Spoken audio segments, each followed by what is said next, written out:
زي ما قلنا النهارده هنشتغل على الكلينش بالتفصيل.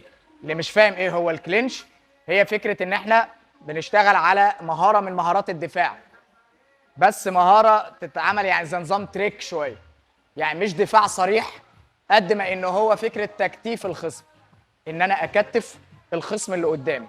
انا دلوقتي واقف قدام الكابتن بنلعب مع بعض. الكلينش عندي هو بستخدمه في حالتين. الحاله الاولى هو ان انت بتكون مهاجم وضربت وتقوم جاي مقفل وراه. بمعنى ايه؟ نحكي قصه بسيطه في الموضوع ده. وانا صغير اول بطوله بالنسبه لي كنت بشارك فيها هي بطولات المدارس، يعني يعتبر دي مش البطولات القويه قوي ولكن النص نص يعني. فانا بلعب مع الملاكم قدامي في بطوله من البطولات دي، واحنا بنلعب مع بعض الجوله الاولى لصالحي، يعني انا بلاعب واحد تقيل وانا لسه ما ظهرتش، انا لسه اسمي ما ظهرش، فبلاعب لعيب معروف وانا بلعبه كفاءتي البدنيه افضل وادائي في التكنيكات بهجم كويس جدا وخلاص على وشك ان انا اكسب. وبالفعل وصلت ان الجوله الاولى كسبت، يعني الجوله الاولى باين ان انا كسبان، انا ضاغط عليه بوصل الضربات، كل ما يجي يهجم عليا اقوم عامل الكاونتر اتاك، بستناه هو يضرب الضربه اقوم مفوت وضارب الضربات.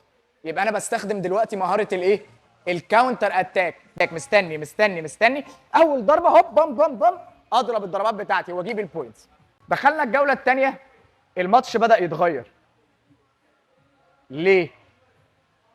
المدرب بتاعه جه دوره، قال له، هو كان بيلعب مع مدرب تقيل الله يرحمه يعني، فالمدرب قال له اضرب وكلينش، فقفل عليه. انا معتمد على الايه؟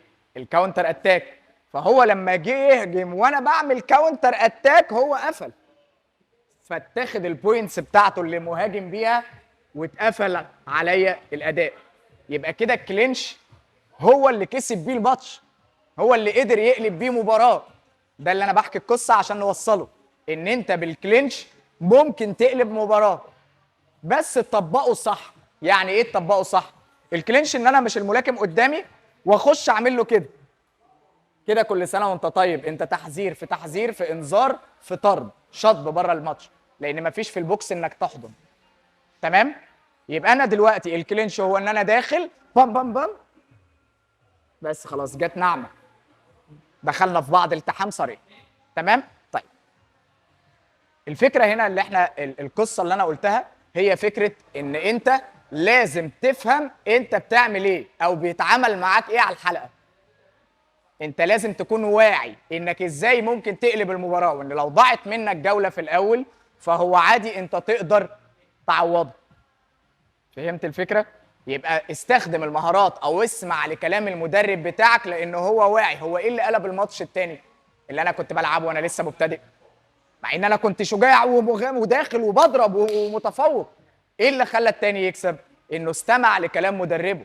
عشان كده دايما واحنا بنعلمكم ان انت وانت بتلعب مع حد خلي ودنك معايا وعينك مع الملاكم. فاهمين الفكره؟ فدايما انت وانت بتلعب خلي عينك مع الملاكم وودنك مع الكابتن بتاعك.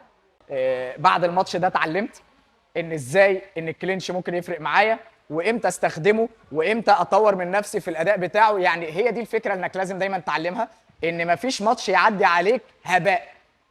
ما ينفعش. لو كنت عايز فعلا تبقى ملاكم كويس هو ان انت اي ماتش بتلعبه لازم تطلع باستفاده منه، اي تمرينه بتتمرنها لازم تطلع تكتب نوت. محتاج اظبط رجلي، محتاج الف رجلي مع الكروس، محتاج اظبط الهوك على مستوى كتفي. اي معلومه اتقالت لك في تمرينه او في سبارنج او اي ارشاد اتقال لك انت لازم تأيده علشان تطور نفسك بيه. لو كنت عايز تبقى ملاكم بجد هتلاقي البروجرس بتاعك الكيرف عامل كده مش كده، هتلاقيه كده. فهمت الفكره؟ ارجع تاني موضوع الحلقه، الكلينش يبقى انا بعمله بنعومه، بهجم المسافه بقت صفر اعمل الكلينش، المسافه طول دراعي ما اعملش الكلينش. الكلينش مش مناسب، لان انت مستحيل المسافه تبقى كده وتعمل الكلينش كده، كده انت دخلت في وضع الحضن. يبقى الكلينش من المسافه بتاعت دراعي مش مظبوطه، الكلينش هو عند المسافه ايه؟ صفر. المسافه صفر، انا دخلت عليك ورحت جاي قافل. رحت جاي محضر، هنا انا قفلت المسافه كده، ده الكلينش صح. تمام؟ ده التارجت الاول، انك تلعب تهجم وتقفل بالكلينش بعديها، موتت له الكاونتر اتاك بتاعه. ايه الحاله الثانيه اللي ممكن استخدم فيها الكلينش؟ هو ان اللي قدامي ده اجريسيف قوي، عنيف، داخل بيضرب ويلطش ويعمل وبتاع، وانا كل ما اعمل دفاع اتضرب، اجي اعمل كده اتضرب، اجي اعمل كده اتضرب، اعمل كده تخش من بين ايديا. اعمل ايه في الحاله دي وهو بيهجم؟ بتحاول تاخد دفاع جانبي وتدي الكلينش. اهدى. دي الحاله الثانيه. يبقى انت بتعملها انك تموت بيها اداء اللي قدامك او الكاونتر اتاك بتاعه عشان تعرف تضغط وتاخد البوينتس. والحاله الثانيه هي ايه؟ ان انت لو هو اجريسيف قوي تحاول تخش له اي ثغره علشان تعمل الكلينش تكتفه. تمام كده؟ يبقى الاداء بتاع الكلينش في الحالتين دول. عندي بقى اتجاهين للكلينش، فوق وتحت. بمعنى ايه؟ كابتن دلوقتي بيضربني لكمات طويله وانا داخل معاه عمال اقفل، يبقى هحط ايديا عليه من بره بالشكل ده، قافل على ايديه بالشكل ده. خدوا بالكم التفاصيل. تعالى كده، نفس الكلام من الايد دي، نفس الكلام من الايد دي. انا اهو قدامه، هو بقى عايز يطلع، هيطلع ازاي؟ مفيش، انا قافل اهو، قافل المسافه، مفيش، هو بيحاول، مفيش. ايه ساعتها الحل؟ ان الحكم يتدخل ويقول لك بريك، خطوه لورا، ترجع تلعب تاني. والاتجاه السفلي بتاع الكلينش هو انه لو بيلعب ابر كاتس وداخل بيها واحنا بنعمل كده اهو. التقفيله المشهوره بتاعت الكلينش ان انت ايدك على ايده. خدت بالك ان انا ما عملتش كده؟ عشان كده قلبت حضن، لفت انتباه الحكم ان هو يحذرني. لا، انا ايدي على ايده اهو كده. لو حطيتها بالشكل ده تبقى انت كده في الامان. ونفس الكلام برضو الناحيه الثانيه، تبقى انت محجمه كده. ما ينفعش ان انت تديله المساحه ان دي تكون سايبه فيقوم مديك واحده هنا. لا، انت محجمه كده، الاثنين بالمنظر ده، وفي نفس الوقت انا مش باين ان انا ماسك، لان لو اتحولت وعملت له كده خلاص انت كده هتحط نفسك كده. فدايما لازم تتعامل بذكاء في الاداء بتاعك بتاع الكلينش. عرفنا احنا بنعمله من المسافه ايه؟ اولا من المسافه صفر، المسافه المقفوله، ما ينفعش من بعيد واعمل الكلينش. والناحيه الثانيه ان لو ايده فوق وهو بيضرب يبقى انت بتقفل على فوق، لو ايده تحت وبيضرب ضربات تحت تقفل على تحت. دول الطريقتين بتوع الكلينش اللي ممكن تشتغل بيهم.